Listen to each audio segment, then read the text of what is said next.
Hello everyone.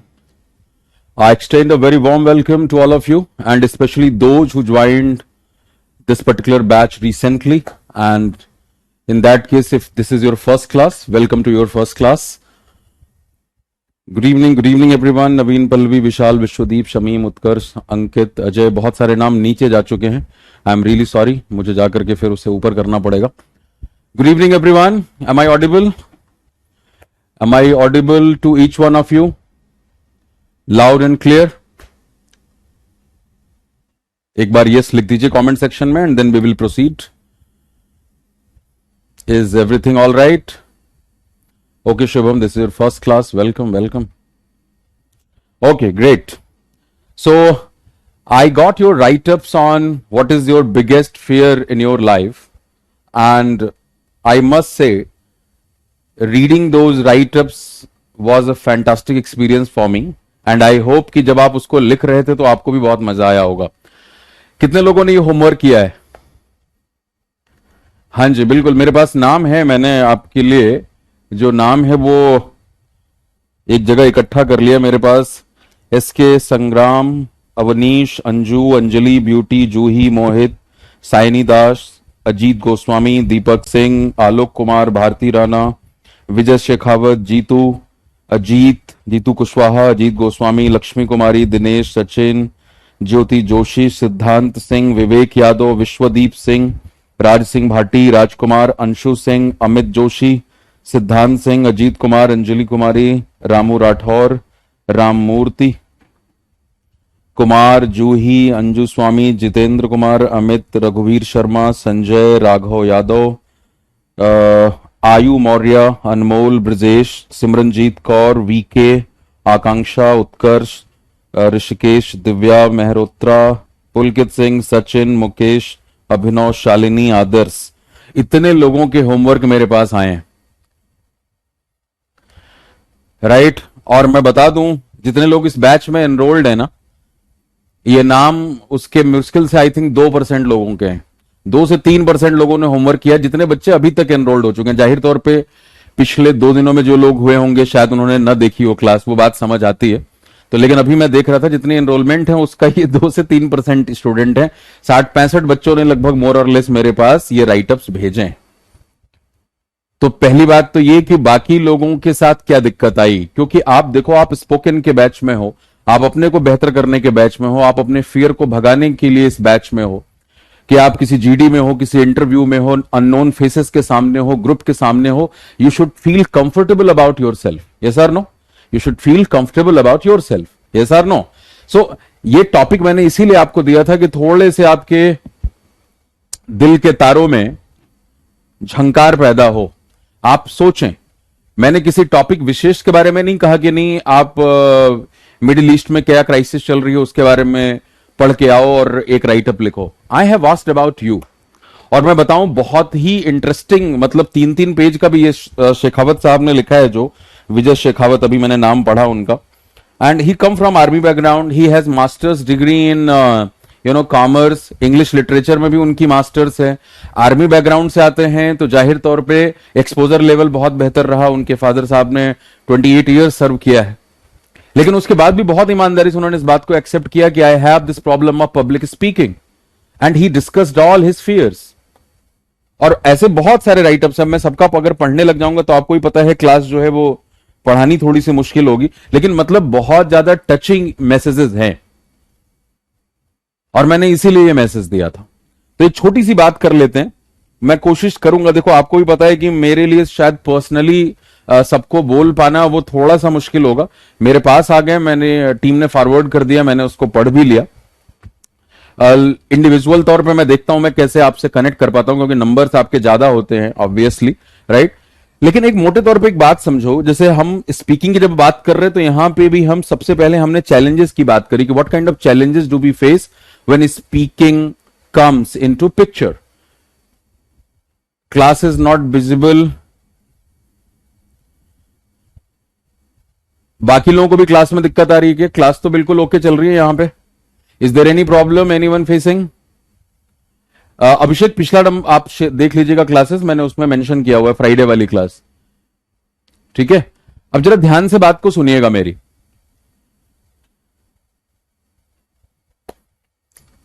No problem sir ना, सब ठीक है ना, चलो ठीक है।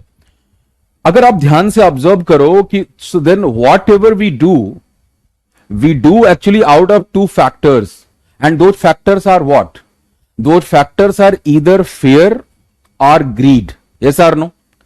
जरा बचपन से अपनी कहानी देखना शुरू करो कि आखिर ये डीप डाउन इतनी साइकोलॉजी में ये गहराई से क्यों बैठा हुआ है। बचपन में जब हमसे कोई काम कराना होता था तो हमें या तो कोई लालच दिया जाता था कि बेटा आंटी आई हैं, इनको गाना सुनाओ और तुम्हें ये कैंडी मिलेगा या तुम्हें तारीफ मिलेगी, राइट? या डरा करके कि अगर तुमने ये काम नहीं किया, बेटा अगर आप फर्स्ट नहीं आए अपनी क्लास में तो आपको ये गिफ्ट नहीं मिलेगा, या हम आपको साइकिल नहीं देने वाले हैं, या ये गिफ्ट नहीं मिलने वाला है। So these two things have been operators of our life. We are driven by either fear or greed, and this has been our programming. So we need to understand this very simple fact कि क्या हम without fear या grid कोई काम नहीं कर सकते। और इसमें आपके ग्रुप डिस्कशन का एक बहुत ही इंपॉर्टेंट टॉपिक है। 12वीं के बाद भी बहुत सारे अच्छे कॉलेजेस में, जहां जैसे डीयू के कॉलेजेस हैं, वहां जीडी होती है। ये टॉपिक कई बार दिया जाता है, मीन्स वर्सेस एंड।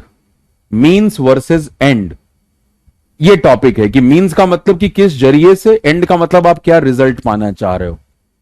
तो जैसे आपने इस बैच में ज्वाइन किया है या आप कहीं भी पढ़ाई करते हैं, तो हम जरा ईमानदारी से अपने आप से पूछें कि क्या हम वो पढ़ाई जब कर रहे होते हैं तो पूरी तरीके से उस पढ़ाई में ही शामिल होते हैं क्या?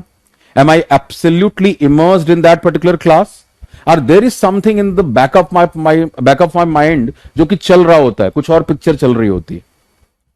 बिकॉज पढ़ाई भी हमारे लिए एक मीन से कुछ एंड पाने के लिए, हम पढ़ाई के लिए कम कर रहे होते हैं। हम इसलिए कर रहे होते हैं कि ये पढ़ाई करके हम या तो टॉपर बनेंगे, या हमें इज्जत मिलेगी, या थोड़े और आगे बढ़ गए तो उसी पढ़ाई के जरिए हमें नौकरी मिलने वाली है, और anything like that. So whatever we do either by fear or greed. Is it absolutely clear? अब हमें ये समझ में आ रहा है कि दिस इज समथिंग जो बचपन तक सीमित नहीं रहा। आप स्कूलों में जब पहुंचते हो तो वहां पे भी डराया जाता है ना कि बेटा अगर इतने परसेंट अटेंडेंस नहीं आई तो आप क्लास में या आप एग्जाम में नहीं बैठने पाओगे।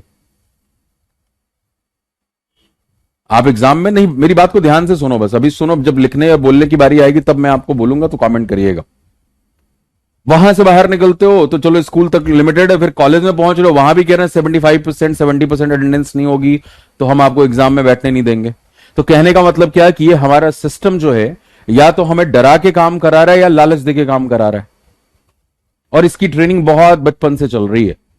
और इसमें हमेशा बात दूसरे की तरफ होती है, आप अपने पे सोच ही नहीं पाते। जैसे बहुत स्पष्ट रूप से लिखा है जहां पर फियर की बात हुई है, स्पीकिंग के बारे में बहुत सारे लोगों ने जिक्र किया कि सर जब बोलने जाते हैं तो लग रहा होता अगर भूल गए तो क्या लोग मजाक नहीं बनाएंगे, फंबल कर लिए तो लोग मजाक नहीं बनाएंगे, मेरी प्रोनाउंसिएशन सुन के क्या लोग मुझे जज नहीं करेंगे कि अच्छा ऐसा बोल रहा है ये सारी बहुत दिक्कत आती है सर। और अब आप खुद ही सोचो कि if you are in a public speaking mode and there is a audience before you and you are standing on the podium to talk about a topic, and if a part of your mind is continuously busy in thinking कि अगर मैंने गड़बड़ बोल दिया, अगर मैंने fumble कर दिया, अगर मुझे भूल गया, मैं दिख कैसा रहा हूं, मेरी बॉडी लैंग्वेज कैसी है, मेरा जेस्चर पोस्चर कैसा है, मैं कहीं कांप तो नहीं रहा, हिल तो नहीं रहा, आंखें तो लाल नहीं हो रही हैं, कंपन तो नहीं हो रहा बॉडी में, अगर आप ये सारी चीजें सोच रहे हैं then definitely your mind and brain is not in sync and you are not available out there 100%. And if you are not available out there 100%, how can you imagine that whatever you are going to do that will ever be 100%? वो fail होना तय है। आप जरा Olympics में जो खिलाड़ी खेल रहे हैं ना, जरा उनको देखो कितना प्रेशर होता होगा। नीरज चोपड़ा ने क्या कहा गोल्ड मेडल लेने के बाद, आप देखिए कितना प्रेशर है भाई, पूरी दुनिया देख रही है मैं वहां तक पहुंच चुका हूं। अगर आपने ये सारी वाहियात बातें सोचनी शुरू करी, आप वहीं पे नम हो जाएंगे। And that is why you do know, if you talk about the fear, phobias, you do know that the biggest phobia in this world is public speaking. Just because of this reason, that while we are speaking, we are thinking about all the things except what I am going to talk about. जो मुझे बोलना है मैं उसके बारे में rehearsal करके नहीं आया, कि अच्छा हाँ यार ये 10 मिनट का टॉक है, दीज आर द 5 पॉइंट्स, मैं हर पॉइंट पे 2-2 मिनट खर्च करूंगा, these are the illustrations are examples I am going to talk about and this will definitely मेरे ऑडियंस को बहुत अच्छा लगने वाला है। तो आप जब तक अपने ऑडियंस के बारे में नहीं सोच रहे कि भाई हाँ उनकी क्या जरूरत है, मेरी बात से उनका कुछ वैल्यू एडिशन होने वाला है कि नहीं, आप अगर रट के भाषण तैयार करके आए हो तो भी पता लगेगा, आप जरूर वहां पे गड़बड़ करेंगे। कोई भी चीज अगर रट के आए हो, नेचुरल फ्लो नहीं है, तो आप परेशान हो गए। और उसके लिए देखो बहुत ही बेसिक सा सिंपल सा एग्जांपल है बच्चों का। आप देखिए छोटे बच्चे कितने इफेक्टिव होते हैं, क्यों होते हैं? उनको सिखाया गया है क्या कि बेटा जो जेस्चर कैसा होना है, पोस्चर कैसा होना है, प्रोनाउंसिएशन कैसे होनी है, या तुम्हारी पर्सनालिटी कैसे होनी है? नो, कुछ भी नहीं सीखा उन्होंने, but they are pretty effective. If there is a small child playing or doing any kind of act and there are 100 eyeballs watching that particular child, everyone is absolutely intrigued. Everyone is absolutely mesmerized.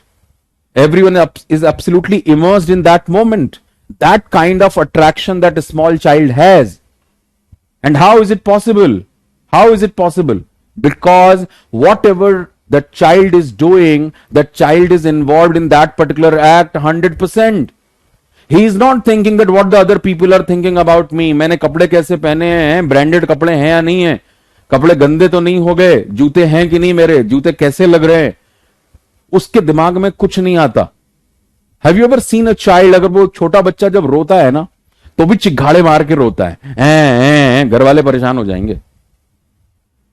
और जब वो हंसता है, अभी आंसू जो हैं वो गाल से पूरे ढलके भी नहीं होते, अगर उसके चेहरे पे मुस्कान है तो लोग बिल्कुल घायल हो जाते हैं। वो हंसता भी उसी इंटेंसिटी के साथ, वो छोटा बच्चा।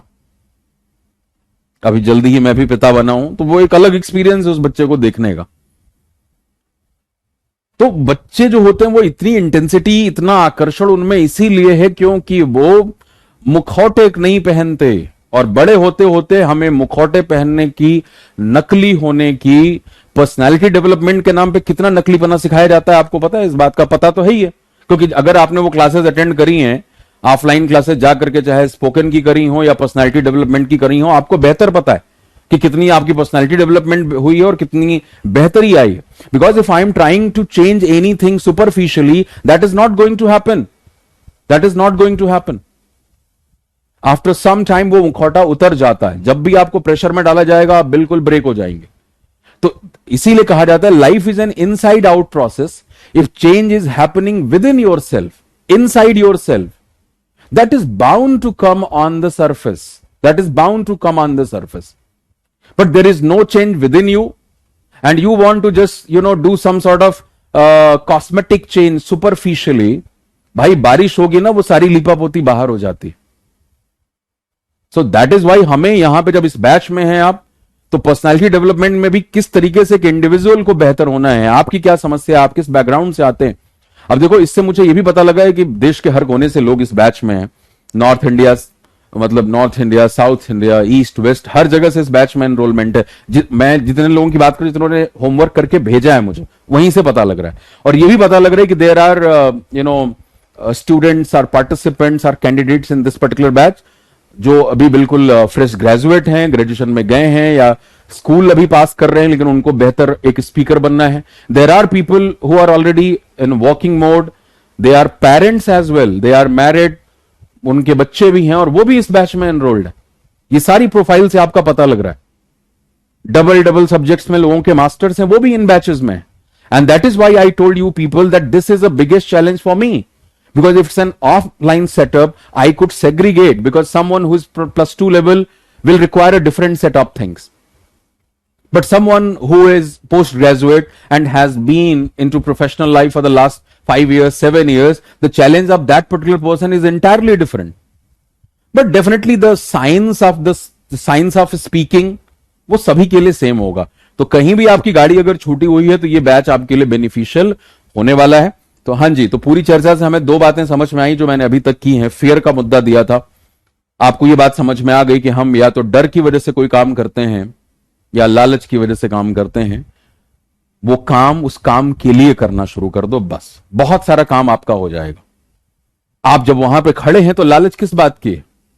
रिकॉग्निशन मिलेगी कि नहीं, तारीफ मिलेगी कि नहीं, कहीं लोग मजाक तो ना बना दें, तो सारी चीजें आपकी ईगो के आसपास घूम रही हैं।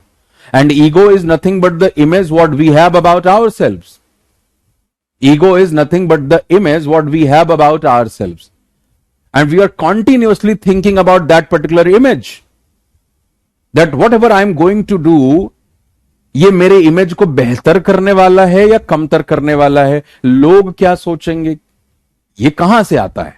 अरे लोग आपको सोच रहे हैं, आपको लगता है हम इतना ज्यादा सेल्फ इंपॉर्टेंस दे रहे होते हैं खुद को।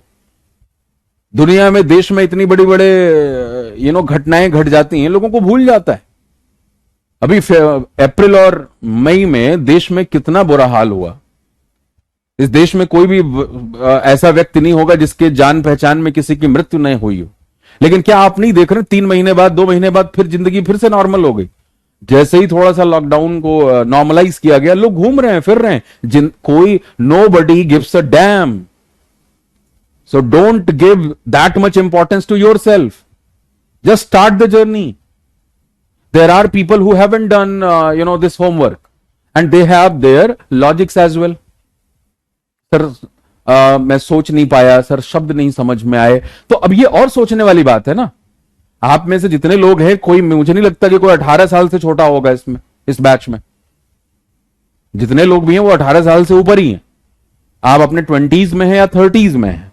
And I have given you a very simple topic just to talk about yourself honestly, because I am a coach, I am a mentor out here. और कहा जाता है कि एक डॉक्टर से और एक मेंटोर से कभी कोई चीज छुपाते नहीं है, क्योंकि उसमें नुकसान आपका होता है। So I really appreciate from the bottom of my heart to all those people, all those students जिन्होंने लिखा है ये 60-65, जिनके नाम मैंने अभी पढ़े, कुछ के और आए होंगे, नहीं पढ़ पाया मैं। आई रियली अप्रिशिएट देम। सोचा तो है उन्होंने, सेंटेंसेस लिखे तो हैं, कुछ ग्रामेटिकल गलतियां हैं, गलतियां सही, यार क्या दिक्कत है, यहां सीखने ही आए हैं। Getting my point or not? Yes or no? तो अब जितने लोग भी पीछे थे और उन्होंने होमवर्क नहीं किया, इस बारे में सोचो थोड़ा। आप जब एक इंडिविजुअल के तौर पे स्ट्रांग होंगे, और वो स्ट्रांगनेस कहां से आएगी? जब तक हमें अपनी कमियां नहीं पता। मुझे अपनी कमियों का पता ही नहीं है, मैं बस हवा हवा में उड़ रहा हूं, नहीं मुझे नहीं दिक्कत होती है बोल। अरे क्यों होती है, क्यों होती है बोलने में दिक्कत? बहुत सारे लोगों को नहीं होती है, तो मुझे क्यों होती है, इस बात को समझना पड़ेगा। मैं आपको बताऊं अपना पर्सनल, कि मैं भी बहुत शाई बच्चा था बचपन में, इंट्रोवर्ट जिसे हम कहते हैं। लेकिन इंट्रोवर्ट होने के ये फायदे होते हैं कि आप खुद को ऑब्जर्व करना बहुत सीख जाते हैं। और आप मेरे किसी भी क्लास में देखें, चाहे वो कोई भी बैच हो, बैंकिंग का हो, एसएससी का फाउंडेशन बैच हो, कैट के बैचेस हो, वो क्या comprehension whatsoever, I always give examples from real life situations, because that introvertness has given me the power of observation. I observe all the time. और उसकी शुरुआत पहले खुद से होगी, हर शुरुआत खुद से होती है भाई। अगर मैं खुद को नहीं ऑब्जर्व कर पा रहा कि अच्छा यार मैं सोच नहीं पा रहा हूं, मेरी ऐसी हालत खराब हो चुकी है, मेरा दिमाग इतना डम्ब हो गया है कि एक इंसान ने मुझे टॉपिक दिया है मेरे बारे में सोचने के लिए, और मुझे पता भी है जिंदगी में इतने सारे डर हैं मेरे, और मैं उसको ईमानदारी से पेपर पे नहीं उतार पा रहा। ये आदमी ने तो सही जगह पे मेरे को ठोका है भाई, पहली क्लास में। ये दिमाग में आना चाहिए। इंटरव्यू का मतलब क्या है? अंतर्दर्शन। आप क्या है वही आपके मुंह से उगलवाया जाता है। नहीं तो रिटन एग्जाम के बाद वो खुश नहीं हो जाते हैं। यूपीएससी वाले इतना नंबर लेके आते हैं, कैट के स्टूडेंट्स हैं, टफेस्ट एग्जाम है कैट एप्टीट्यूड का। मैं आपको बताऊं, 2015 कैट स्टूडेंट मेरा Sanuj Mittal, his name was Sanuj Mittal, time Delhi में सीपी सेंटर पे, उनको आईएम अहमदाबाद और बैंगलोर में एडमिशन नहीं मिला, आईएम लखनऊ में मिला। और आपको पता है 100% टाइलर बच्चे काफी होते हैं, मतलब जो कैंडिडेट्स हैं जो लिखते हैं कैट, तो कई बार 11, 12, 15 परसेंटाइल के हिसाब से। ही वॉज 100% टाइलर, but he didn't get the admission in A and B, and reason being what? Paper तो बड़ा अच्छा किया, quant, LRDI, English aptitude, DTU का स्टूडेंट, सब कुछ बहुत बेहतर था। But when it comes to that interview, GD, ये वाली जो एक्टिविटी जिसके लिए आप इस बैच में आए हैं, अगर सामने वाला पैनल आपसे जो है वो मुतासिर नहीं है, आप अपनी बात को सही ढंग से नहीं कह पाए, you are not able to put things into perspective, you are not well informed, You do not have the ability to create opinion because you are put in certain situations in those interviews. तो आपको वो जगह नहीं मिलेगी साहब. आप देखें UPSC की कहानी आप हर बार सुनते हैं. इंटरव्यू और जीडी बहुत ही सब्जेक्टिव चीज है. इसमें कोई गारंटी नहीं है कि नहीं हो ही जाएगा या नहीं होगा. तो इस बात को आपको समझना बहुत जरूरी है कि भाई हम अपनी कमियों को जरूर पहचान लें कि कहां पे गड़बड़ हो रही है. ठीक है. बिना उसको पहचाने हुए आप उसका इलाज कर ही नहीं पाएंगे बीमारी का. तो जो मैंने आपसे कहा था कि पहले दूसरों की चिंता छोड़ के ना खुद के बारे में बात करो, उसका रिहर्सल करो ना. अब जैसे आप देखो पब्लिक स्पीकिंग, अगर मैं ये सारे टॉपिक्स अलग अलग लूंगा, आपको पता है पूरा सिलेबस मैंने डिस्कस किया हुआ है, लेकिन क्योंकि टॉपिक दिया है और इससे ज्यादातर लोग परेशान हैं तो मैं इसीलिए थोड़ी सी उसकी चर्चा कर दे रहा हूं. अब मान लीजिए जब आप पब्लिक स्पीकिंग के लिए जाते हैं, जैसे मेरे इतने सारे टॉक्स हुए, आपने फेसबुक पे, लिंक्डइन पे हर जगह देखा होगा. अब डीयू में हूं मैं, मान लो जाकिर हुसैन कॉलेज, अब वहां खड़ा हूं मैं, सामने उतने सारे स्टूडेंट्स बैठे हुए हैं, उनके फैकल्टीज बैठे हुए, और मैं बात कर रहा हूं 5 साल पुरानी, तब मेरी उम्र और भी कम थी. वहां पे अगर मैं ये सोचने लग जाऊं, ओ माय गॉड मेरे सामने डीयू के प्रोफेसर्स बैठे हैं, मैं तो इनके सामने कुछ भी नहीं हूं, मैं तो पीएचडी नहीं हूं, मैंने कोई इस तरह की हैवी कोई डिग्री नहीं ले रखी है, फिर मैं इतने सारे बच्चे हैं, मैं इनको क्या बताऊं, कैसे बात करूं. अगर मैं ये सब सोचने लग जाऊं तब तो हो चुका मेरा काम. अरे मुझे ये पता होना चाहिए कि मेरे ऑर्गेनाइजेशन ने अगर मुझे भेजा है तो इसलिए भेजा है कि मेरे में कैलिबर है. मुझे अगर डीयू के प्रोफेसर बैठ करके सुन रहे हैं तो मेरे में कुछ कैलिबर होगा, जो मैंने काम किया है उसकी वजह से वो सुन रहे हैं. 2 घंटे का टॉक था, वो 2.25 घंटे चला गया, किसी को रियलाइज भी नहीं हुआ. और ना तो कोई स्लाइड, ना कोई presentation, because I talk about your life only, our life only, our experiences only. I do not give you the readymade gyan that do the hard work this and that. तो कहने का क्या मतलब कि मेरा कंटेंट मुझे बहुत क्लियर है. Yes, this is the topic I am suppose to talk about, I will talk about that only. और आपको क्या करना है, मान लीजिए अब आपको पब्लिक स्पीकिंग की दिक्कत है, आपको एक्टिंग करनी है, वो सब सारी बातें मैं बताऊंगा किस तरीके से आपका आई मूवमेंट होना चाहिए. अब जाहिर तौर पर जब आप इतनी ऊंचाई पे खड़े हैं, दूरी पे लोग नीचे बैठे हैं, तो आपको उनका चेहरा नजर नहीं आने वाला.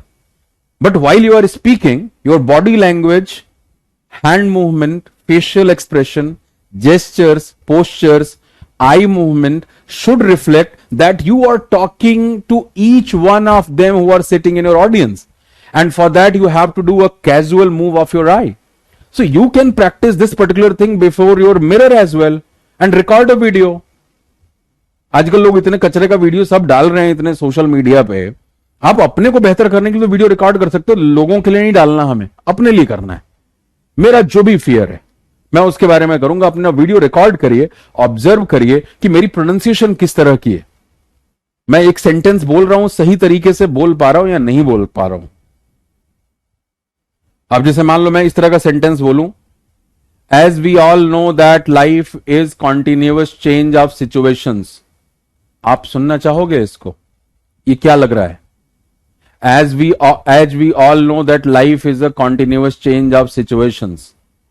Can we control our situations? Answer is no. Then what is the way out? The way out is that how we perceive that change and how we respond that change. ये क्या लग रहा है? ये लग रहा है कि मैंने रात भर जग करके कोई भाषण जो है वो तैयार किया है. ये उस बच्चे की तरह ओरिजिनल नहीं है. कोई बढ़िया से बढ़िया भाषण लिख के दे दे, बढ़िया से बढ़िया वोकैब दे दे, बढ़िया से बढ़िया सेंटेंस स्ट्रक्चर बना के दे दे, मुंह खोलने से ही पता लग रहा है कि नहीं ये नकली है. मैं इसीलिए शुरुआत में आपसे वहीं से मैंने बातें शुरू करी कि भाई ये चीज समझनी ज्यादा जरूरी है. ट्रांसलेशन तो तुमने सीखा, वो हमारी नाकामी है कि हमने बेहतर नहीं सीखा, कि हमें फिर वही सिखाया जाता है. स्पोकन की क्लासेस में 3-4 हजार रुपए ऑफलाइन में भी ले लेते हैं और फिर वो जाता है, वो जा रहा है, वो जा रहा होगा, मैं इतने बजे उठता हूं, उसने मुझे बुलाया है, मुझे वो गाड़ी पकड़नी है, ट्रेन लेट हो रही है. तुम यही सीखते हो 4,000 दे करके, जो किसी भी 50 रुपए की किताब में रेलवे स्टेशन पे मिल जाएगा, इतना मोटा रैपिडेस्ट इंग्लिश कोर्स. वो स्पोकन नहीं है. Do understand this basic. उसके लिए थोड़ी जिम्मेदारी लेनी पड़ेगी. मैं भी यहां सेंटेंस स्ट्रक्चर बताऊंगा, रोल ऑफ ग्रामर, पंक्चुएशन, लेकिन अब जैसे मैंने जो बात बोली है उसी को देखो. As we all know that, as we as we all know that पे और बराबर नहीं चलेगा. As we all know that, कहां कितना पॉज लेना है. As we all know that life is a, क्योंकि लाइफ के बारे में बात कर रहे हैं, life is a continuous change of situations. Continuous change of situations नहीं, वही मैं आपको शुरुआत में कहा, वेट देना आना चाहिए. कितना वेट देना है. Life, as we all know that life is continuous change of situations all the time. Change is inevitable. Change is something that is permanent. And we have been listening these statements all our life. But can we control or stop this change? Answer is no. Then what is in our control? Then what is in our control? There are two things we can control about. First one, that how we perceive that change, and the second one, देखो कैसे, the first one how we perceive that change, and the second one that how we respond to that change. Change को हम नहीं रोक सकते, जीवन में लगातार परिवर्तन हो रहे हैं. Suppose if there is a change in my life and I consider that change as problem, my mind would start creating a lot of negative thoughts. I feel absolutely depressed and dejected. But if I perceive the same change of situation as challenge, my mind would start creating a lot of positive thoughts and I'll be absolutely inspired to do something great. And on the other hand, if I consider the same change of situation as opportunity, my mind would start creating thoughts and ideas absolutely different. Let's take a simple example to understand this situation. Suppose there is a setup of an examination hall and there are 40 students writing a paper. In the result of that paper, there would be one student who will top the exam, and there will be whole hierarchy in terms of ranking, first, second, third, fourth. Couple of students would top, definitely the first, second, third position, and couple of students would fail as well. Someone who topped the exam will feel absolutely fantastic, and someone who got failed, the person will be absolutely depressed. He will be talking about negative stuff about the surrounding. His mood will be off. Someone who topped the exam would say that paper was very easy, and someone who got failed would say that it was very difficult. But the real thing is what?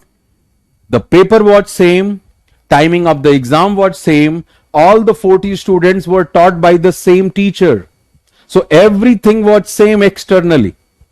But how you responded to that situation, that decides your result. And in the same fashion, our life works. All of us have been given a particular situation, but how we perceive that situation and how we respond to that situation, that decides our course of life. जब आप इस तरीके से public speaking कर रहे हो, आपके सामने मैंने एक कहानी बना दी. अब आपको कैसे लगा ये कि हां सर पूरी बात समझ में आ गई, पूरी बात समझ आ गई, और इसको कहते हैं कि इफेक्टिव स्पीकर. मैं चाहता हूं कि आप सब एक इफेक्टिव स्पीकर बने. और देखो ये जो स्किल है ना, ये स्किल लगातार बेहतर होती है. I have been into public speaking, into training for the last 10 years. This year 2021 में 10 साल हो जाएंगे. I have been doing this at all level. 15 साल से लेकर 55 से 60 साल तक के लोगों को इन चीजों के लिए ट्रेन किया है. 10 साल हो गए. बट मुझे आज भी लगता है कि yes, there is a room for improvement. And आप किसी भी पब्लिक स्पीकर से पूछेंगे, वो यही बात कहेगा. हम रोज सीखते हैं. और आप, अगर मैं एक छोटा सा होमवर्क दे रहा हूं, आप अगर वो काम नहीं कर रहे हैं तो आपको कॉन्फिडेंस नहीं आएगा. कॉन्फिडेंस बिल्डिंग भी है ना इस कोर्स के अंदर. कॉन्फिडेंस शब्द कहां से बनता है आपको पता है? FID. फाइड का मतलब ट्रस्ट, विश्वास. भाई मैं सुबह अपने आप से एक वादा करता हूं और शाम तक वो वादा तोड़ देता हूं. धोखेबाजी तो हुआ ना. मैं धोखेबाज हम किसे कहते हैं? धोखेबाज किसे कहते हैं? धोखेबाज उसे ही कहते हैं कि भाई उसने कोई वादा आपसे किया और वो वादा खिलाफी कर दी, उसने उस वादे को निभाया नहीं. There is a breach of promise, there is a breach of trust. And if I am making a promise to myself in the morning and I am breaking that promise every day, I will be a weak person. हम खुद कमजोर हो जाते हैं अपने अंदर.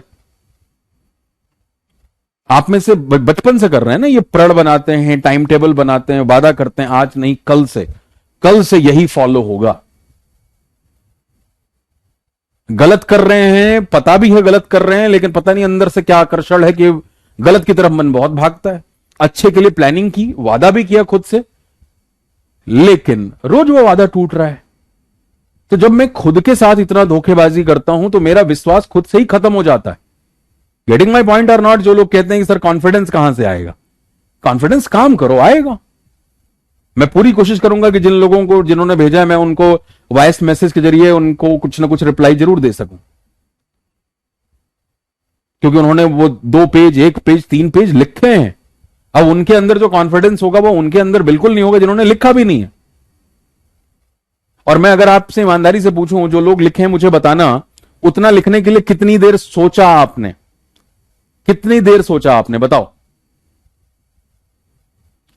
Wallpaper change कर दूं?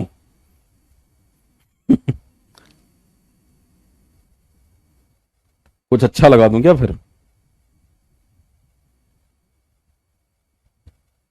बताओ भाई.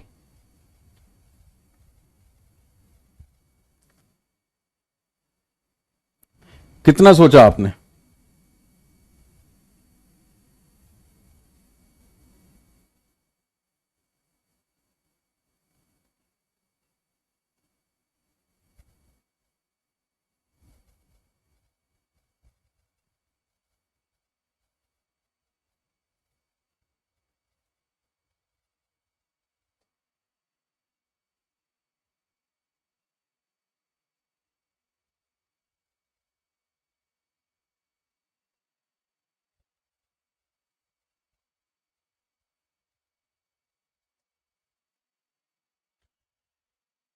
Three hours, 1.5 hour, 4 hour, 1 to 2 hour, 3 hours, 30 minutes.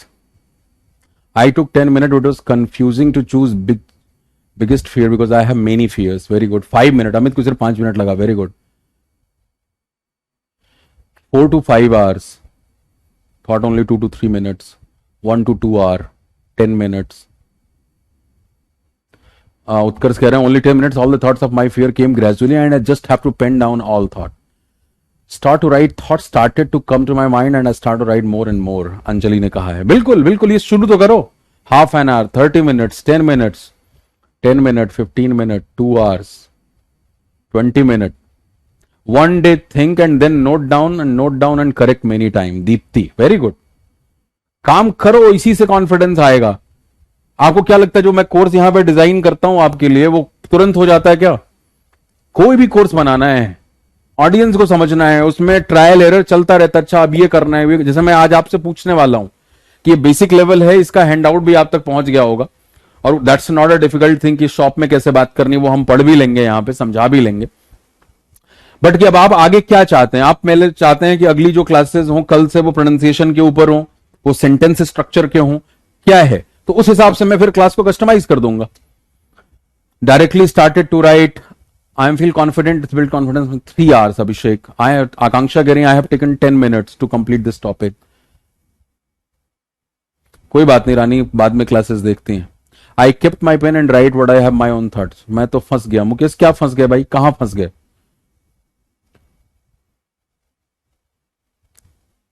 Sentence structure ना, समथिंग 30 मिनट. अब देखो, मैं एक अगला चैलेंज आपको और बताता हूं. आपने सोचा होगा, फिर लिखा होगा, लिखने के बाद उसको पढ़ा होगा, पढ़ने के बाद आपको फिर लगेगा, जो भी एक अच्छा राइटर है, क्योंकि कुछ बहुत अच्छे तरीके से लिखे गए हैं इसमें. जैसे शेखावत साहब ने बहुत अच्छा लिखा है, मैंने पढ़ा है, उनका करीब 2.5 से 3 पेज का है वो, और ईमानदारी से लिखा है.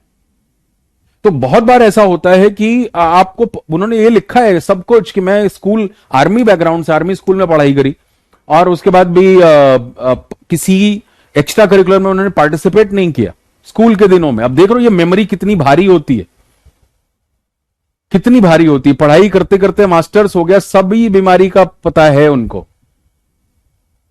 लेकिन फिर भी उसको उन्होंने एक्सेप्ट किया, उस प्रॉब्लम को समझा कि हाँ ये मेरी दिक्कत है। अब ये मेरा काम है कि वो दिक्कत क्यों है मैं उसको डीमिस्टिफाई करूं। यहां कोई मोटिवेशनल कोट बोल करके नहीं, बल्कि उसके लॉजिक को समझ करके। इसीलिए आज हमने ये बात समझी बहुत गहराई से, और इसमें आप अगर सहमत हैं तो ये जरूर लिखिएगा। क्या अब आप गहराई से जब आप अपने बारे में सोचते हैं, पिछले जिंदगी जरा करके देखो अपनी, आपने जो भी काम किया है उसमें से क्या मेजर चंक 90-95% काम या तो लालच या डर की वजह से किया है कि नहीं किया है? बहुत शायद कम काम हो जो तुम्हारे दिल की आवाज हो और तुमने किया हो अपने मजे के लिए, शायद किसी को बताया भी नहीं होगा, वो मजा लेकर के तुम अपने लिए कर लेते हो। उसके लिए कोई शायद तुम्हें तारीफ भी ना करे, तुम्हें कोई फर्क नहीं पड़ता, क्योंकि दिन भर तो लोगों की तारीफ के लिए तुम काम कर ही रहे हो भाई। दिन भर लोगों के वैलिडेशन के लिए काम कर रहे हो कि इनसे तारीफ मिले, लालच, like me like me like me, love me love me love me, praise me praise me praise me, validate me validate me validate me. मालिक कब खुश होंगे आप, हैं यही तो मांग रहे हैं हम आसपास मालिकों के लिए। कितने लाइक आए, कितने फॉलोअर बढ़े, कुछ भी कर देंगे उसके लिए। ये खतरनाक स्थिति है, ये खतरनाक स्थिति है। अब आप में से बहुत सारे छुपे हुए लोग ऐसे होंगे जो अपने लिए पोएट्री करते होंगे, आप में से कुछ लोग होंगे जो स्केचिंग करते होंगे, आप में से कुछ लोग होंगे जो गुनगुना लिया करते होंगे। हो सकता है आपकी कमांड बहुत अच्छी हो गाने पे, लेकिन कभी उसके लिए पुश नहीं किया गया। आज जब देश में हमारे ये मेडल लेके आए, पिछले 40 सालों में सबसे ज्यादा मेडल्स आए हैं, सब लोग क्रेडिट लेने के लिए तैयार हैं, ये वो ठीक है। क्रेडिट पूरी तरीके से उन खिलाड़ियों को जाता है और किसी को नहीं जाता है। अगर मेडल जीतने के बाद 3 घंटे में रोड बन सकती है तो रोड पहले भी बन सकती थी। जिन परिवारों से वो खिलाड़ी आए हैं, किस तरह के परिवार से, हॉकी के वो जो 15-16 खिलाड़ी हैं वो कैसे परिवार से, सबकी स्टोरी आपने पढ़ी सुनी है। सब हार्डशिप से गुजरे हैं, सब लोअर स्टार्टअप सोसाइटी से आते हैं, सबने परिवार से लड़ा, समाज से लड़ा, सिस्टम से लड़ा। सबसे पहला मेडल लेके आने वाली जो है उन्होंने ट्रक ड्राइवर्स को सम्मानित किया है, पहले ही दिन हमारे मेडल लेके आई, क्योंकि उन ट्रक ड्राइवर्स ने उनको लिफ्ट दी थी, क्योंकि उनका घर एकेडमी से 25 किलोमीटर दूर था। आप देख रहे हैं, और किस उम्र में है वो, ले दे करके वो 20 से 30 के ही बीच में है, जो उम्र हमारी लगभग यहां पे होगी। तो पॉइंट इज व्हाट कि उतना बड़ा चैलेंज तो नहीं है ना हमारे पास, और प्लस इतनी अमेनिटीज हैं कि घर पे बैठे अब कहीं आना नहीं है, कहीं जाना नहीं है, घर पे बैठे सारी चीजें आपको मिल रही हैं। आप अगर उसके बाद भी अपना काम ना करें और काम मतलब अपना टाइम जहां नहीं लगाना है वहां लगा करके समय खराब कर रहे हैं, तो ये तो खुद के साथ धोखा है, ये सुसाइडल है। इसी को सुसाइडल कहते हैं कि मैं अपनी हत्या खुद ही, हत्या वो लिटरल वाली हत्या नहीं, मैं रोज ही तो मर रहा हूं। ये क्या मरना नहीं है क्या कि रोज मेरा कॉन्फिडेंस अगर चूर हो रहा है, सुबह वादा करता हूं शाम को तोड़ देता हूं, शाम को एक कमजोर व्यक्ति के तौर पे सोता हूं मैं। सुबह जब आप उठते हैं फिर वादा करोगे कि नहीं नहीं जल्दी उठूंगा, फिर तुम लेट कर देते हो, और जब लेट करते हो तो फिर से एक बार डिप्रेस हो जाते हो। और जिंदगी ये साइकिल सी चल रही है, ये लगातार यही। ऐसे लग रहा है कि script was already written and I am just playing my roles. Someone has written the script, I am just the puppet and I am playing the roles. तो भाई रोल एक्टर जब प्ले करते हैं उसके लिए उनको रेम्यूनरेशन मिलता है, पैसे मिलते हैं, वो उनका काम है। अगर मेरी जिंदगी ही रोल प्ले हो गई है, मैं रोल ही प्ले कर रहा हूं, सबके सामने वही नकली चेहरे, वही नकली मुखौटे लेकर के घूम रहा हूं, कोई एक मिल जाए रियल जिससे दिल की बात कही जा सके, जो मुझे जज ना करे, जो मुझे गाइड कर पाए, जो मेरी कमियों को समझ पाए, जो मेरी अच्छाइयों की तारीफ कर सके, जो ईमानदारी से मेरी कमियां बता सके, मुझे करेक्ट कर सके, ढूंढ रहे हैं आप एक अदद इंसान, यस और नो? कोई मिल जाए। घर परिवार में रियल कम्युनिकेशन नहीं है, बाप बाप बना रहता है, बेटा बेटा बना रहता है, दोनों अपने अपने रोल में होते हैं। दिल खोल के बात कितने परिवारों में हो पाती है? अरे बहुत सारे आपके राज हैं जो आप ही जानते हैं, वो पत्ते आपने किसी से खोले नहीं है अभी, चाहे कोई कितना भी क्लोज हो, मिला ही नहीं कोई।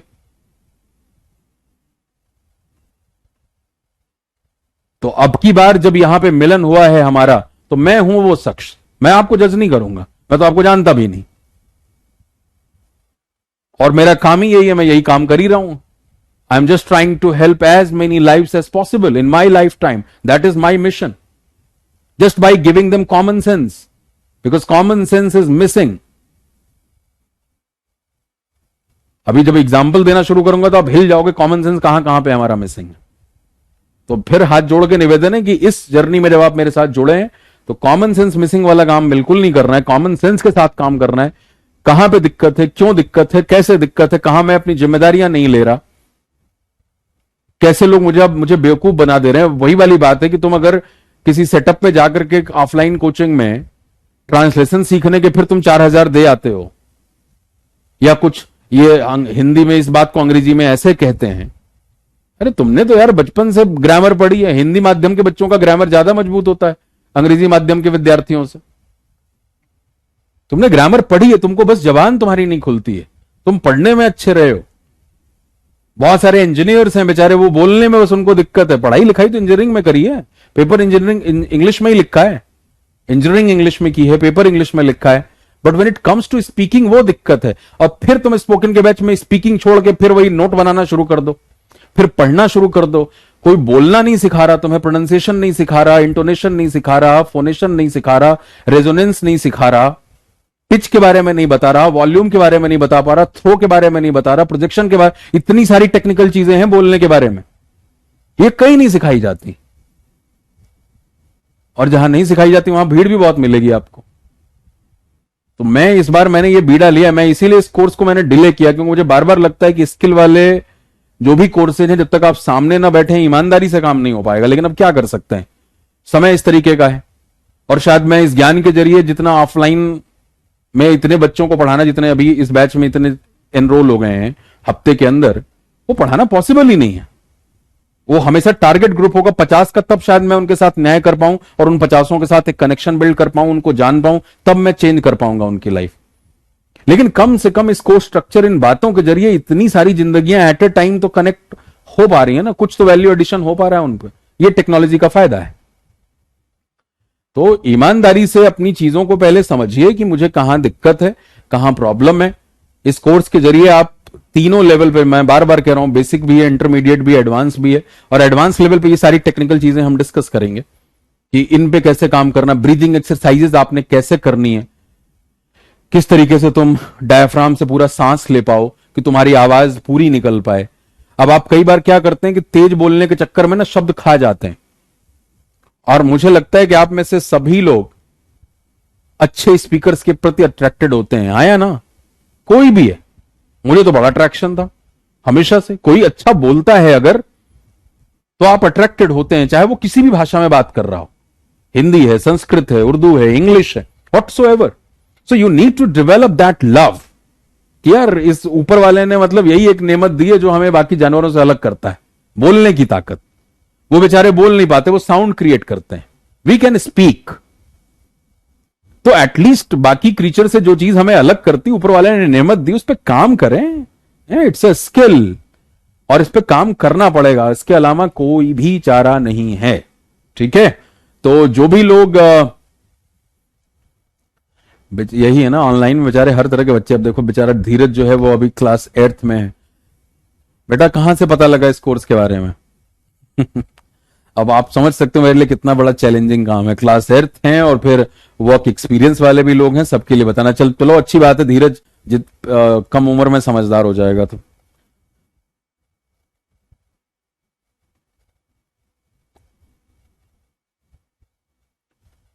Absolutely, Abhishek, you will get the guidance for all kinds of interviews.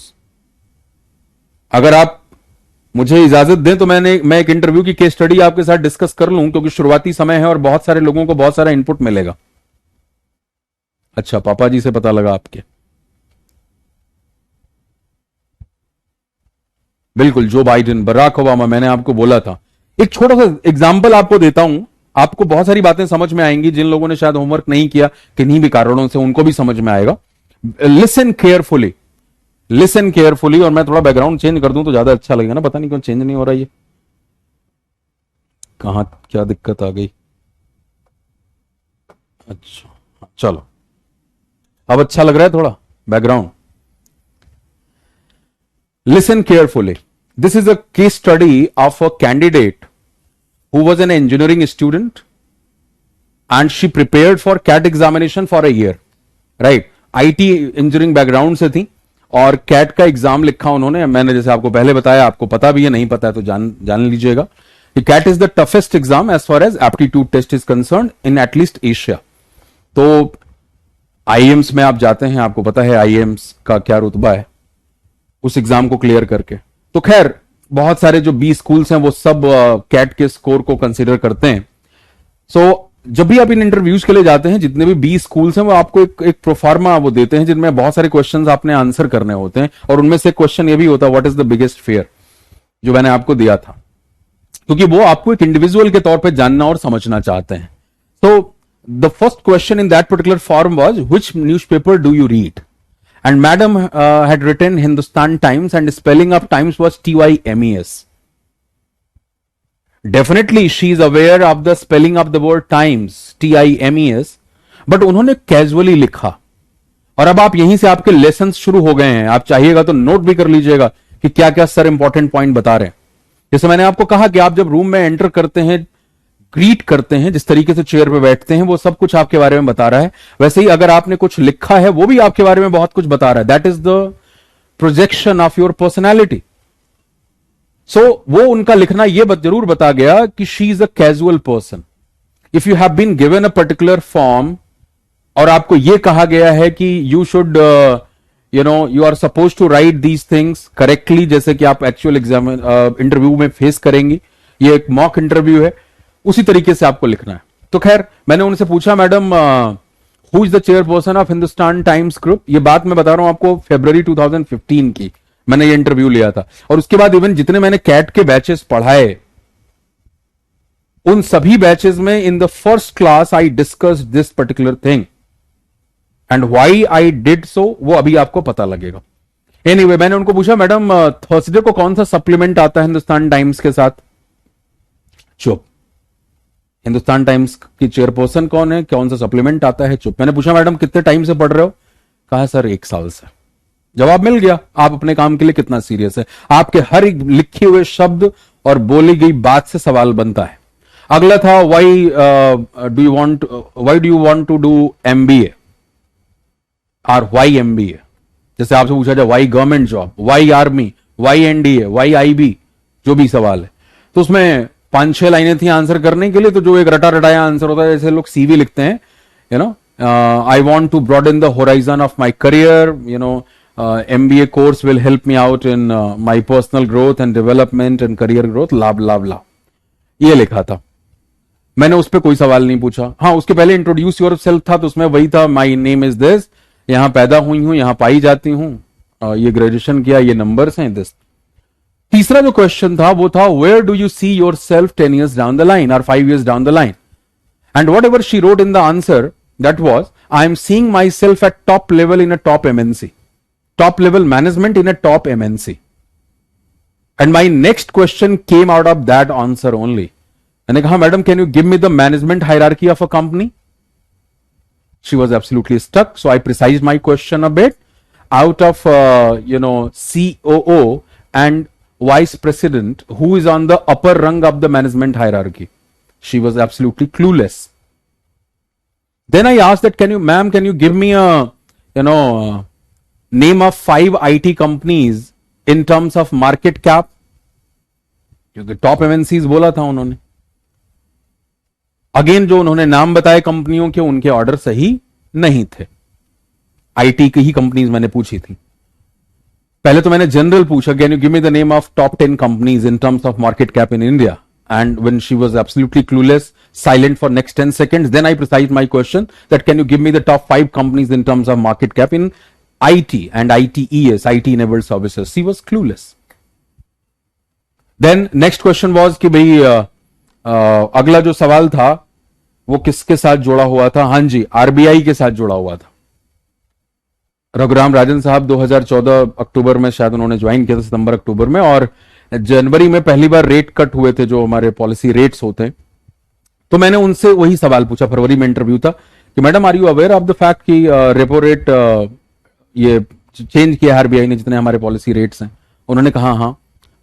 मैंने कहा मैम रेपो रेट कितना है? तो उन्होंने मुझे मुझे SLR बता दिया, वो रेट बता दिया। फिर मैंने उनको सवाल पूछा, मैडम आर यू श्योर? फिर वो कहीं no sir I am not sure about that. मैंने कहा चलो कोई बात नहीं, I will not talk about those numbers. मैंने सिंपल सवाल पूछा, if repo rate decreases what kind of impact it would create over the inflation of economy. थोड़ी देर चुप रही, फिर उन्होंने कही कि सर जो है इन्फ्लेशन जो है वो घट जाएगा। मैंने कहा madam can you explain the flow chart, जैसे हम हर चीज यहां लॉजिकल तरीके से बात करते हैं। मैंने पेपर दे दिया, कहा आप एक बार समझाओ मुझे कि ये किस तरीके से इन्फ्लेशन घटेगा या बढ़ेगा, जो भी उन्होंने जवाब दिया। And she was again clueless, कोई आइडिया नहीं है। पेट्रोलियम प्राइसेस भी उस समय बड़ा मुद्दा था। And I had given a talk in Shivaji college, जो दिल्ली यूनिवर्सिटी का कॉलेज है रजौरी गार्डन के पास, और वो टॉक मैंने दिया था 26 जनवरी 2015 को। अगर आप में से कोई हो जानने वाला हो, उस टॉक में रहा हो तो खैर I research on that particular topic because students बड़े अच्छे थे, उनके प्रोफेसर्स थे, उनके सामने ये बात करनी थी that why the petroleum prices declined across the globe. So my next question came out of that only कि मैडम, मैंने पूछा madam why what's the reason कि पेट्रोलियम प्राइसेस नीचे आ गई हैं, व्हाट डू यू थिंक? तो उनका जो जवाब था, उन्होंने कहा कि सर हम गाड़ियों का इस्तेमाल हम बहुत कर रहे हैं, पेट्रोलियम की खपत बढ़ गई है और इसलिए पेट्रोलियम की प्राइसेस जो हैं वो नीचे आ गई हैं। This is the answer of an engineering final year student who have prepared for CAT examination for a year, wrote the exam, got some 80 percentile, 75 80 पता नहीं कैसे आप किया था वो, मुझे एग्जैक्ट शायद न याद आ रहा हो, कम भी रहा हो, और उसका ये जवाब था। इसीलिए इंटरव्यू कराया जाता है क्योंकि वहां ये चीजें नहीं पूछी जाएंगी ना। हो सकता है 80 परसेंटाइल आ गई हो, इंजीनियर थी, मैथ्स है, रीजनिंग है, वो तो कर ही लोगे, इंग्लिश में थोड़ा काम कर लिया तो हो जाएगा, रीडिंग अगर तुम्हारी है बेहतर तो। लेकिन अब आप ये तो नहीं कह सकते I come from engineering background, this is not my cup of tea. भाई यू सेड जस्ट कि I want to do management, I want to get into management. लोग तो ऐसे रटे रटाए जवाब देते हैं, sir I am an engineer, I have technical skills, you know, and once I got this MBA thing, it's a killer combination, engineering and MBA is a killer combination. ऐसे रटे रटाए जवाब। एनीवे, तो खैर ये सिंपल सी बात कि जब किसी चीज की डिमांड बढ़ती है तो उसकी प्राइसेस बढ़ती हैं, ये भी उन मैडम को नहीं पता था। जो शायद एक आलू बेचने वाले को, फल बेचने वाले को भी पता है, जो शायद अनपढ़ हो, नहीं उसकी उतनी पढ़ाई लिखाई हो फॉर्मल, वो भी वो बता सकता है। She was absolutely unaware of that stuff. उसके बाद मैंने वो, क्योंकि उन्होंने मैनेजमेंट बोला था ना, मैनेजमेंट खत्म हो गया, बैंकिंग फिनांस थोड़ा सा, फिर मैं आ गया इंजीनियरिंग के ऊपर। इंजीनियरिंग में मैंने आई थिंक लैंग्वेज से सवाल पूछे उनके, C++ का कुछ, तो उन्होंने उसमें भी रटा रटाया, मुझे एग्जैक्टली नहीं याद आ रहा कि क्या पूछा था मैंने, but I was asking about the application and she was giving me the bookish definitions. तो वहां से भी चीजें क्लियर नहीं हुई। उसके बाद मैं +2 पे आ गया and then I asked that ma'am what's the difference between resistance and resistivity. Then she gave me the definition and then I asked, ma'am, can you give me an expression which could showcase the relationship? And then she said V equals to IR. मैंने कहा ma'am it's Ohm's law. That expression is R equals to rho L by A, where rho is resistivity and rho equals to M upon N square tau, where M is the mass, N is the number, E is the charge and tau is the collision time. अब इतने में 10 minute निकल चुका है interview में और अब madam की हालत पतली है।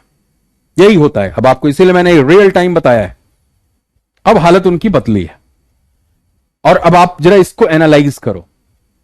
जो भी सवाल पूछे गए वो उनके जवाब से ही आए थे। मेरा माथा गर्म हुआ वो टॉप मैनेजमेंट, टॉप MNC देख करके कि कितने मासूम बच्चे कहां कहां से रट रट के आते हैं चीजों को। कोई पढ़ा लिखा बच्चा जिसको लिटरली मार्केट की एनालिसिस है या समझ है या लिटरली वो ट्रैक करता है इंडस्ट्रीज को अलग अलग, किसकी कैसी ग्रोथ हो रही है, वो ऐसे बचपने वाला आंसर नहीं देगा। बचपने में ये सब चल जाता है।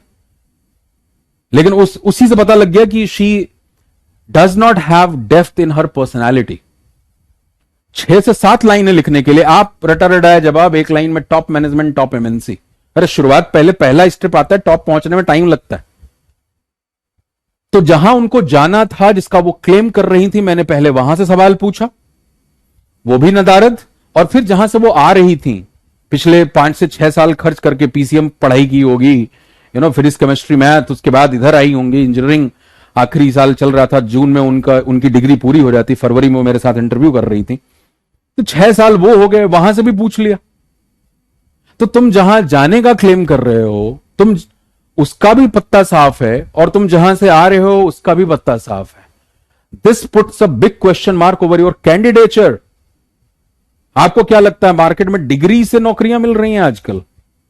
डिग्री वाले भरे पड़े हैं, रोज न्यूज मिल जाती है आपको। भारी भारी डिग्रियों वाले किन नौकरियों के लिए अप्लाई कर रहे हैं, और कम डिग्रियों वाले कितने सफल हैं क्योंकि डिग्री के लिए काम नहीं किया। भाई जो मैं अभी आपको समझा रहा था, द डेज आर गॉन। जब देश आजाद हुआ था, पढ़े लिखे कम लोग थे, तब आज से 40 साल पहले, 50 साल पहले कोई बीए होता था तो बड़ी इज्जत होती थी। तुम आज भी अगर उसी में हो कि अच्छा हाँ हाँ डिग्री, लोग कहते हैं ऐसे, अरे अभी तो बच्चा ग्रेजुएट हुआ है, मास्टर्स तो कराइए तब तो कुछ सोचिएगा, नहीं और थोड़ा लंबा समय ले लीजिए तब कुछ सोचिएगा।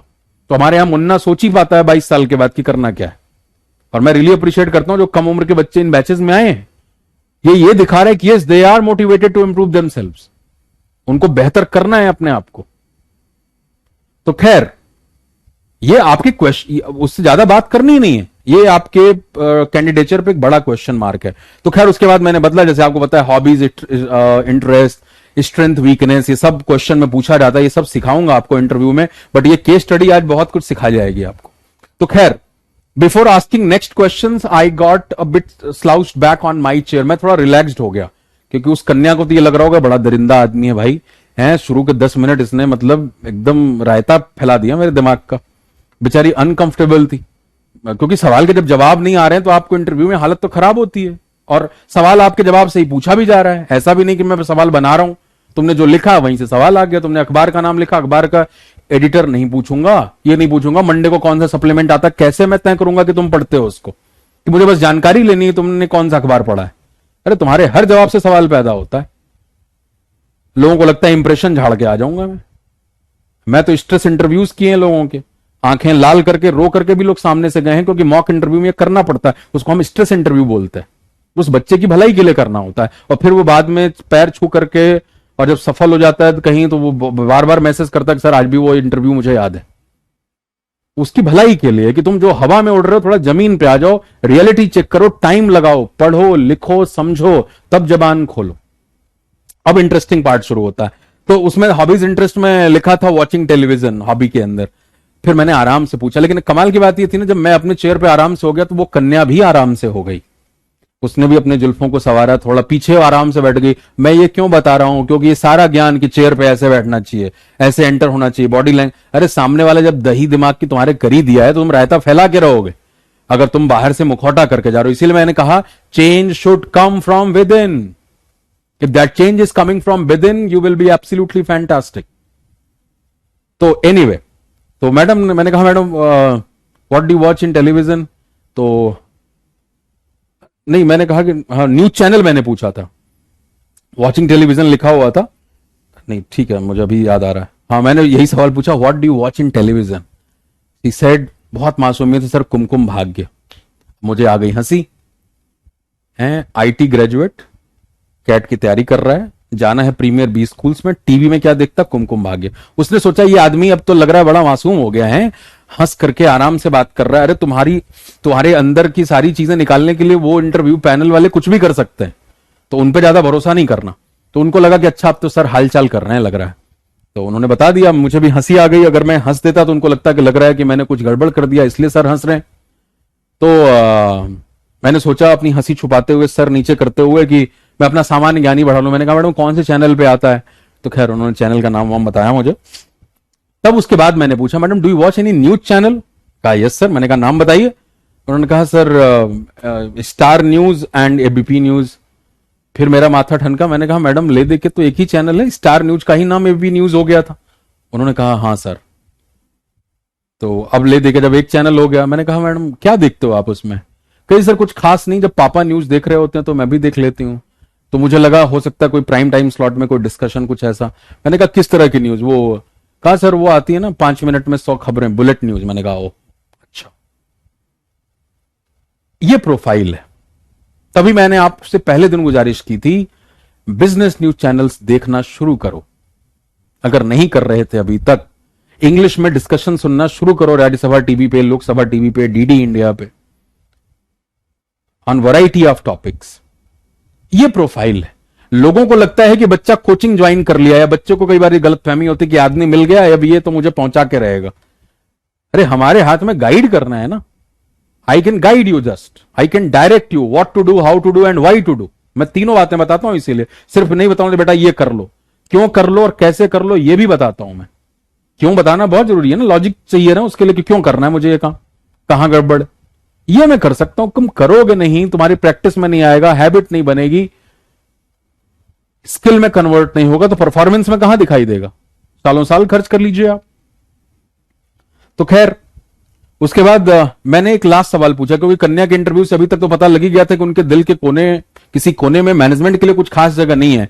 वही जो अभी मैंने थोड़ी देर पहले बात कही कि स्क्रिप्ट लिखी गई है उसको पूरा करना, वही वो भी बेचारी कर रही थी। इंजीनियरिंग के बाद लोग एमबीए करते हैं और ऐसा और वैसा, तो वो भी कर रही थी वो चीज। Right, got the point.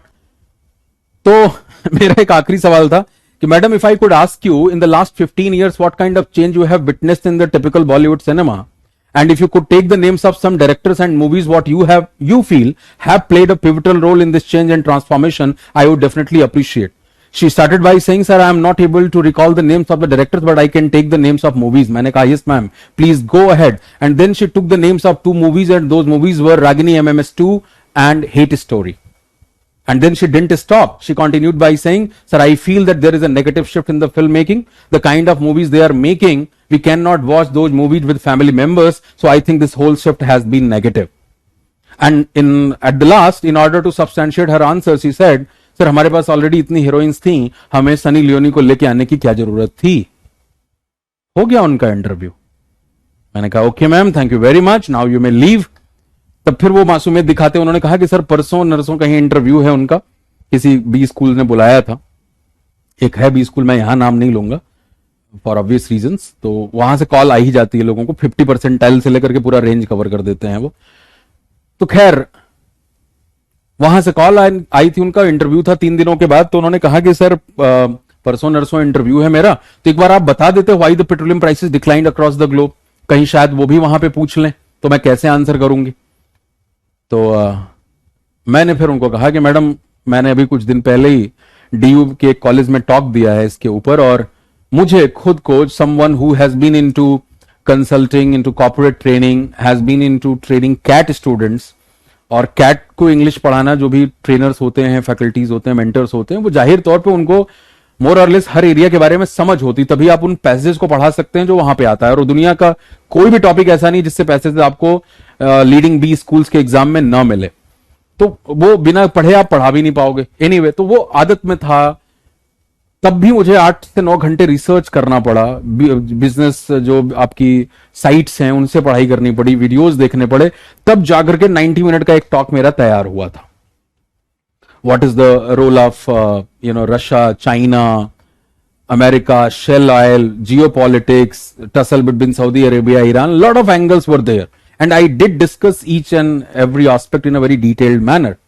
तो मैंने मैडम को वही कहा कि मैडम देखो, मैं 1.5 घंटे का टॉक के लिए मुझे 8 घंटे लगाने पड़े, क्योंकि किसी ऐसे को तो नहीं बोलने जा रहे, आप बताने जा रहे, अच्छे बच्चे हैं, उनके प्रोफेसर्स बैठे हैं। तो अगर मैं कुछ, वही वाली बात कि मैं कुछ अगर वैल्यू ऐड नहीं कर रहा हूं, ये हमेशा याद रखो कभी भी स्पीकिंग में, कि आपकी बात से सामने वाले के अंदर कुछ वैल्यू एडिशन होना चाहिए, उसकी जिंदगी में कुछ बेहतरी आए, तो उसके लिए काम करना पड़ता है, उसको भी देखना पड़ता है सामने वाले लोग कैसे हैं, उनको क्या पता होगा, क्या नहीं पता होगा। अगर मैं ये बताऊं तो शायद उन्हें अच्छा लगेगा, तो उसके लिए आपको भी रिसर्च करनी पड़ेगी, मेहनत करनी पड़ेगी। तो मैंने वही कहा कि मैडम अब देखो, वो 7-8 घंटे की बात मैं आपको 2 मिनट में तो बता सकता नहीं, तो आप ऐसा करिए, घर पे जाइए, गूगल करिए, 5-7 आर्टिकल आपको शुरू में जो मिलेंगे उनको पढ़िएगा, जा करके उन्हीं के बारे में बात कर लीजिएगा। क्योंकि मैं, अगर आप चाह रही कि रेडीमेड खुराक दे दूं, मैं 5 कारण बता दूं कि पेट्रोलियम प्राइसेस क्यों डिक्लाइन हो गई, why 60% was the decline in the span of 6 months, what that never happened before, तो आप जाकर के वही 5 बात बोल दोगे, 6 बात बोल दोगे, और सामने वाला इंटरव्यूअर मेरी ही तरह होगा, वो आपके हर जवाब से सवाल पूछेगा, और फिर आप वहां पे सरेंडर कर देंगी, आपकी इज्जत खराब होगी। राइट, आप सोचेंगे काश ये जमीन फट जाती, मैं समाही जाती, मुंह से उगली ही क्यों मैं ये। तो बेहतर है अपना रिसर्च करिए, अपने से कमाइए और जाकर के वहां पे बोलिए। तो कई बार चाहते हुए भी हम अपने स्टूडेंट्स को हेल्प नहीं कर पाते। मैं अपनी बात करता हूं, हम नहीं बोलूंगा, मैं अपनी बात कर रहूंगा, आप भी अपनी बात किया करिए। बहुत सारे लोगों ने लिखा एज वी ऑल नो, तो हमें दूसरी की बात नहीं करनी। मेरी हमेशा ये पर्सनली कोशिश रहती है कि भाई वैल्यू एडिशन जरूर हो, उसके लिए पूरी तैयारी करिए, मेहनत करिए, चीजों को हल्के में मत लीजिए। और मैं ये भी उम्मीद करता हूं कि मेरे सामने जो है वो भी वो काम करे। अगर आप वो काम नहीं करोगे तो फिर तो दुनिया में क्यों ये गैप है इतना। सक्सेसफुल लोगों की संख्या हमेशा असफल लोगों से बहुत ज्यादा कम होती है ना। मैं कह रहा था ना कि 2% 3% लोगों ने शायद जितना एनरोलमेंट अभी तक हुआ है इस बैच में, उन्होंने बस लिखा है ये, बाकी ने नहीं लिखा है। तो वो तो हम ऑफलाइन क्लास में भी अगर हमारे सामने बैठे हुए हैं बहुत सारे बच्चे, तो हमें पता होता है ये शायद 10 बच्चे 15 बच्चे ये सिलेक्शन देने वाले हैं। अब ये आपके ऊपर है उस 10-15 में आप अपने को गिनते हो या नहीं गिनते हो, आपकी मेहनत है उसके ऊपर। तो ये था मैडम का प्रोफाइल। और अगर आप देखें तो जो लास्ट क्वेश्चन था उसके आंसर को अगर ढंग से समझने की कोशिश करें तो वहां से भी पता लग जाता है कि उनके अंदर मैनेजमेंट का कुछ है, एप्टीट्यूड की नहीं है। मैंने पिछले 15 साल बोले थे, डायरेक्टर्स का नाम लिया था, डायरेक्टर नहीं पता उनको। इससे पता लग रहा है कि वो मासी ऑडियंस हैं, पर्दे के पीछे जो एक मैनेजर एक लीडर का विजन होता है वो उनको नहीं पता, ताली बजा करके हंसने और रोने वाली हैं। प्लस ये भी समझ में आता है कि चलो दिमाग की इतनी ताकत नहीं कि 15 साल एनालाइज कर पाए, because the name she took for those 2 movies वो शायद पिछले 2-3 सालों में बनी थी जब वो इंटरव्यू हो रहा था। In the same 2 to 3 years there was a movie with the name Mary Kom, वो भी बनी थी। There was a movie with Mardaani जहां पे there was a female protagonist. She could take the names of those movies as well. आपने generalise कर दिया। Can you imagine a movie like Piku can do 100 crore 15 years back, 20 years back? Can you imagine something like that? Can you imagine a movie like Queen can do that much business? And we are making those movies जिसमें कोई गाने भी नहीं होते। अब क्या आप 90s में सोच सकते थे हैं, जहां लड़का लड़की कॉलेज में शुरुआती सीन में ओपनिंग सीन में टकराएंगे, किताबें गिरेंगी, उठाने में नैना चार होंगे, प्यार होगा, पता लगेगा तुम चौधरी साहब हो हम ठाकुर साहब हैं, हमारे में तो प्यार हो ही नहीं सकता, खानदानी दुश्मनी है। फिर पूरी फिल्म में टसल दिखाई जाएगी, 7-8 गानों का हर 20 मिनट के बाद प्रबंध है, जहां लाल पीले कपड़े पहन के लोग पीटी टाइप का डांस कर रहे हैं और 5 मिनट के गाने में 5 कपड़े बदले जा रहे हैं, और लास्ट में मारधाड़ करके फिर शादी करा के हैप्पी एंडिंग द एंड करा के निकल जाते थे। उस समय के पीरियड में mainstream like actor Aamir Khan took that much guts and played a role of a rustic in a period drama like movie Lagaan के अंदर धोती पहना हीरो ने।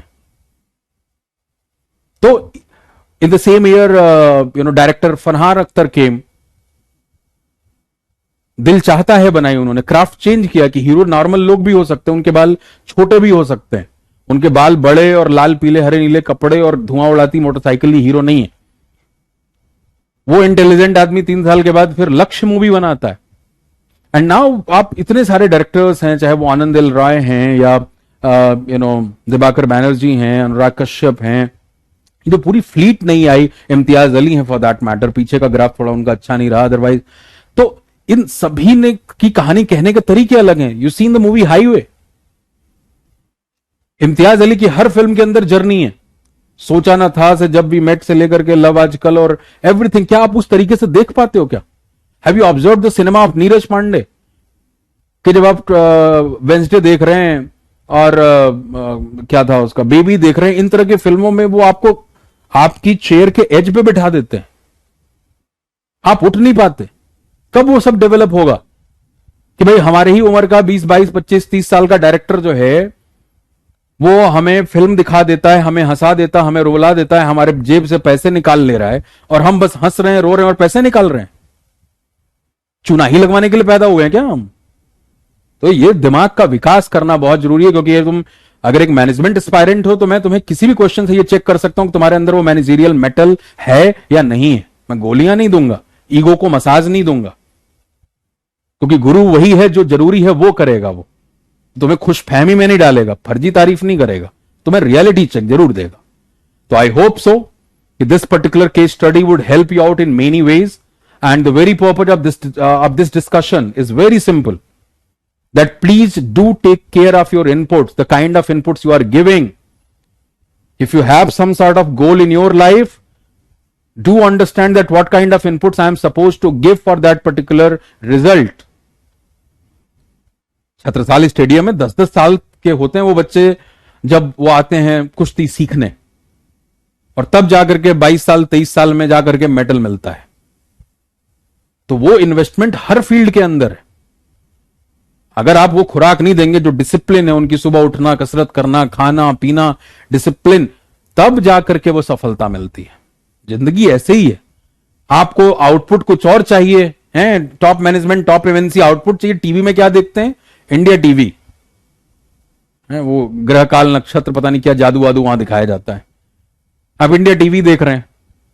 भाई बिजनेस चैनल्स देखो, इंग्लिश में दिक्कत है वो तुम देख नहीं रहे। 9 to 11 प्राइम टाइम स्लॉट देखो, सीएनबीसी टीवी 18 देखो, India business hour, NDTV profit देखो, इकोनॉमिक टाइम्स नाउ देखो, यूटीवी ब्लूमबर्ग देखो, बहुत सारे जो फॉरेन और चैनल्स हैं उनको देख सकते हैं, सब एक्सेस है। लेकिन हम वो काम नहीं करेंगे। तो इस बात का ध्यान रखिए। आज का सेशन आपके होमवर्क, उसके फीडबैक और जो बाकी का ज्ञान है कि मेरे अलावा आपको क्या करना है और वो करना क्यों बहुत ज्यादा इंपॉर्टेंट है, उसके ऊपर था। तो बहुत बहुत धन्यवाद। कल फिर इसको कंटिन्यू करेंगे, बट इस कंटिन्यूएशन से पहले आज का सेशन इज वेरी इंपॉर्टेंट, इस बात को ध्यान रखिएगा। चलिए, thank you very much everyone.